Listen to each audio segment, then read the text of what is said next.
खुलुमबाय आं सिबिरानि ब्रह्म नोंथांमोनखौ आंनि एसबि बड' निउज चेनेलाव गासैखौबो बरायबावनाय थाबाय नोंथांमोननि थाखाय आं गोदान मोनसे भिडिअ लानानै फैबावबाय अन्नानै भिडिअखौ जोबजासिम नायलांदो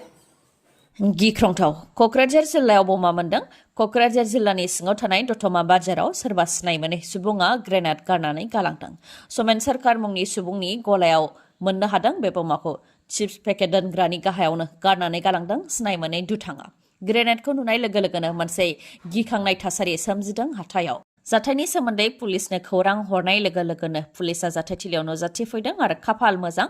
ग्रेनेडआ बेफ्रुयैनि जाहोनाव रावबो सुबुङा जेबो जोखोम जायाखै आरो रावनिबो जेबो खहाबो जायाखै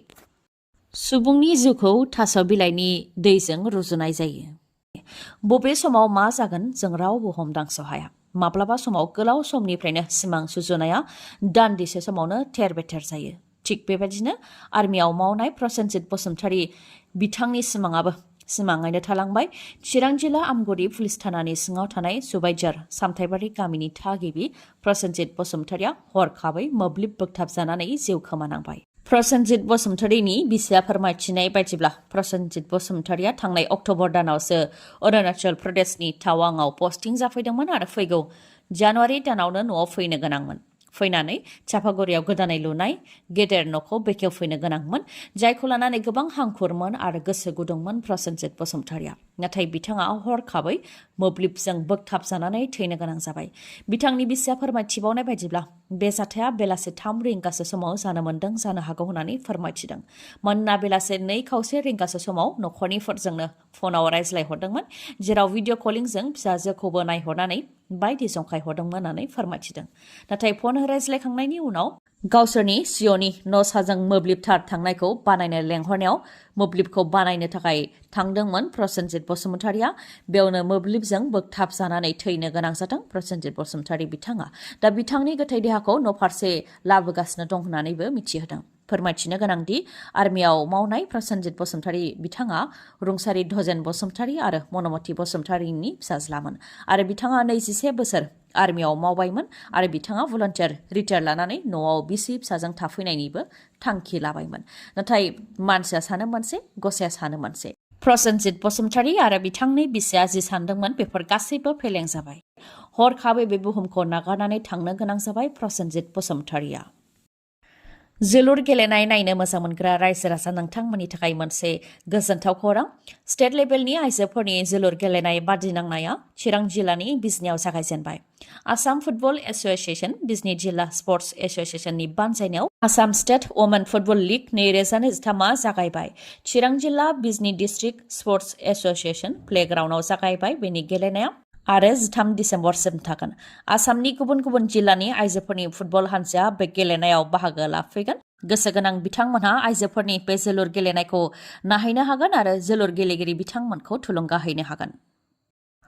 क'क्राझार जिल्ला खुंथायनि गोनांथार मिथिहोनाय गासैबो आनजादफोरखौ 13 दिसेम्बरसिम दोनथ'नो बिथोन क'क्राझाराव जानो गोनां हारिमुआरि महासंग्रामखौ नोजोर होनानै गासै आनजादफोरखौनो 13 दिसेम्बरसिम दोनथ'नो बिथोन होदों क'क्राझारनि डिस्ट्रिक्ट कमिशनार अफिसनिफ्राय केडिसि क'क्राझारनि इन्सपेक्टर अफ स्कुल क'क्राझार डिस्ट्रिक्टनि गासै डिग्री कलेजनि प्रिन्सिपालफोर आरो क'क्राझार जिल्लानि डिस्ट्रिक्ट एलिमेन्टारि एडुकेशन अफिसारफोरजों लोगोसे क'क्राझार जिल्लानि ब्लक एलिमेन्टारि एडुकेशन अफिसारफोरनिसिम बे गोनांथार लाइजामखौ हरदों आसाम सांस्कृतिक महासंग्राम 2023 अदेबानि हारिमुआरि महासंग्राम 2023 नि थाखाय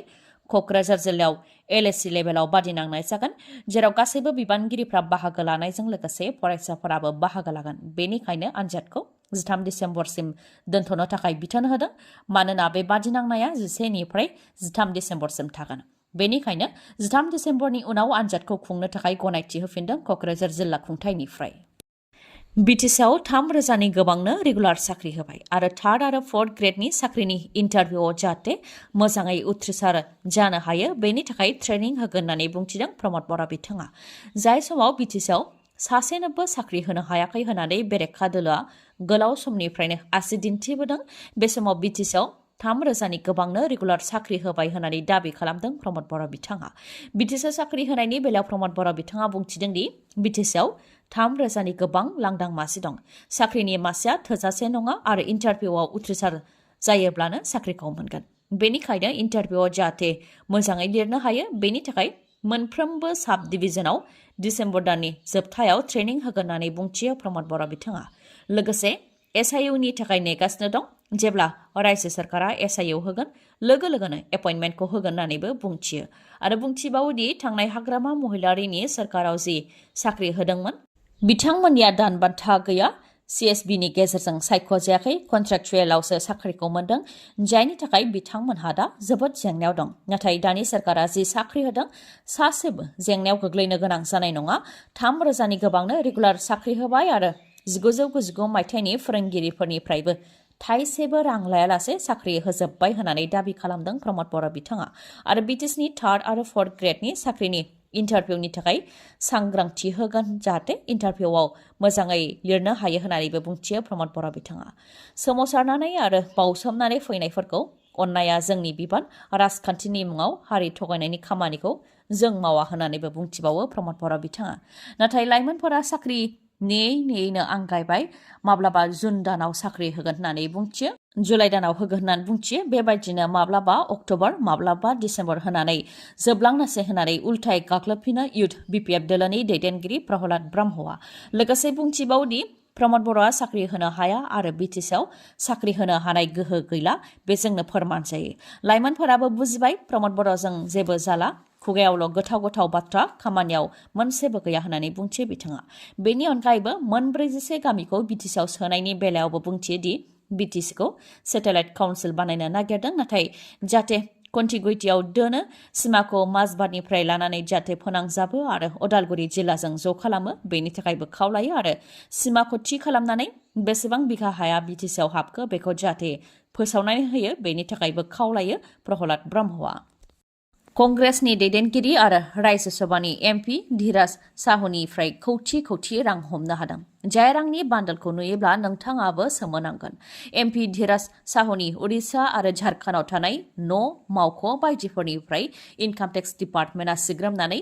200 कौटिनि गोबां रां हमनो हादों। थांनाय 6 डिसेम्बरनिफ्रायनो इनकाम टेक्स डिपार्टमेन्टआ रेड खालामदोंमोन, जेराव गासै 225 कौटि रांनि थफ्लाखौ हमनो हादों। जाय रांखौ साननो थाखाय गंथाम 6 काउन्टिं मेसिन बाहायनो गोनां जादों। राज्य सभानि MP धीराज साहुनि गुबुन गुबुन जायगायाव थानाय मावख'फोर, न' आरो उद्यगफोरनिफ्राय बेफोर रांखौ हमनो मोननाय जादों, जेराव उड़िसायाव थानाय जौ बानायग्रा उद्यगनि इनचार्ज बन्टी साहुनि न'निफ्रायनो मोन 19 बेगआव थानाय कौटि रांखौ हमनो हादों आरो माखासे रांफोरखौ उड़िसानि साम्बालपुर आरो सुन्दरगढ़आव हमनो हादों आरो माखासेखौ झारखन्डनि बोकारो आरो रांचीआव हमनो हादों आरो माखासेखौ कलकातायाव हमनो हादों। दासिम गासै 225 कौटि रां मोनबाय, नाथाय इनकाम टेक्स डिपार्टमेन्टनि सिग्रोमनाया दासिमबो जोबनानै थाङाखै। रेड खालामनाया गुबुन गुबुन जायगाफोराव दासिमबो जागासिनो दं आरो दासिम मोननो हानाय 225 कौटि रांखौ बेंकआव हरनाय जाबाय, जेराव बेंकनि मावथिफ्राबो रांखौ साननायनि हाबाखौ मावगासिनो दं।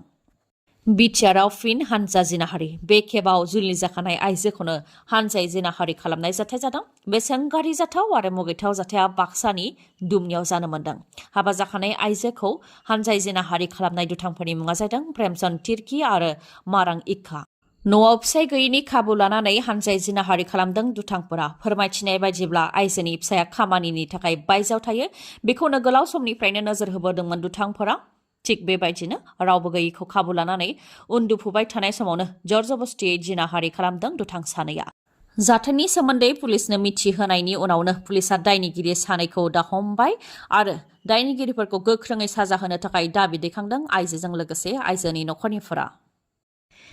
फेरेंगाया गावनि UPPL लोगोफोरनिफ्रायनो बेसेबां जौखोन्दो लानाय दं बेखौ लासैनो फोरमायनानै होगोन। बे खोथाखौ बुंथिदों बावैसो सान सिगां UPPL दोलोखौ एंगारनानै BPF दोलोआव हाबनाय दैदेनगिरि जितेन मुसाहारि बिथाङा। UPPLनि बिबान एंगारनानै BPF दोलोआव हाबफैनायनि उनाव जितेन मुसाहारिनि सायाव फेरेंगाया माखासे अजद होदोंमोन, जेरै जितेन मुसाहारिया दान मोनसेयाव खेबब्रै खेबबा प्रमद बर'नाव रां बियो,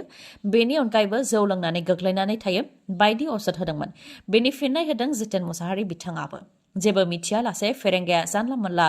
बुंनाया गोरोन्थि होननानै बुंथियो आरो प्रमद बर'खौ लोगोखौनो हमा होननानैबो बुंथियो बिथाङा। लोगोसे फेरेंगाया रांखौनो लोंबाय थायो, बबेयाव सोरनिफ्राय रांनि जौखोन्दो लानांगौ बेनिल' सानबाय थायो आरो गावनि UPPL लोगोनिफ्रायनो बेसेबां जौखोन्दो लानाय दं बेफोरखौ लासैनो फोरमायनानै होगोन होननानैबो बुंथियो बिथाङा। बेनि अनगायैबो बुंथिबावदि सोलायनायनि मुङाव नंखाय रादाय होनानै रायजो राजानिफ्राय भट लानानै बिथांमोनहा सोरबा चिफ जादों सोरबा इएम जादों नखर नखर साख्रि होगोन लामा दालां मावगोन होननानै जि खोथा होदोंमोन बेफोर गासैबो फावथिनासो होननानै बुंथियो जितेन मुसाहारिया आरो बावैसो सिगां इउपिपिएलआव जि जयनिं हाबाफारि खुंदोंमोन बेयावबो खायफानो साख्रि होगोन आरो खायफानो न' होगोन होननानै जयनिं जाहोदों आरो खायफानिखौ मिथिङाव फैयाबा अरुणोदय दाननानै होगोन रेशन कार्ड दानानै होगोन बायदि होननानै सिगिसग' खालामनानै सरासनस्रा नोरोम सुबुंफोरखौ लानानै फैदों होननानैबो बुंथियो जितेन मुसाहारिया जेरावनाखि बिपिएफ सरकारा थांनाय 17 बोसोराव जेबो मावाखै होननानै इउपिपिएल दोलोनिफ्राय अजद होबोबाय थायो बिनि सायावबो बिथाङा फिननाय होदोंदि थांनाय 17 बोसोराव हाग्रामा महिलारिया जेसेबां अफिस बिल्डिं कर्ट काछारी बिटिसि सेक्रेटारियेट बायदि बायदि फसंथानफोर लुदों बेफोर गासैखौबो गाब होनायावनो इउपिपिएल सरकारनो 5 बोसोर नांगोन होननानै बुंथियो जितेन मुसाहारिया गोदान मटर साइकेल बा स्कुटि बायनो गोसो दंब्ला नोंथांमोननि थाखाय मोनसे गोजोनथाव खौरां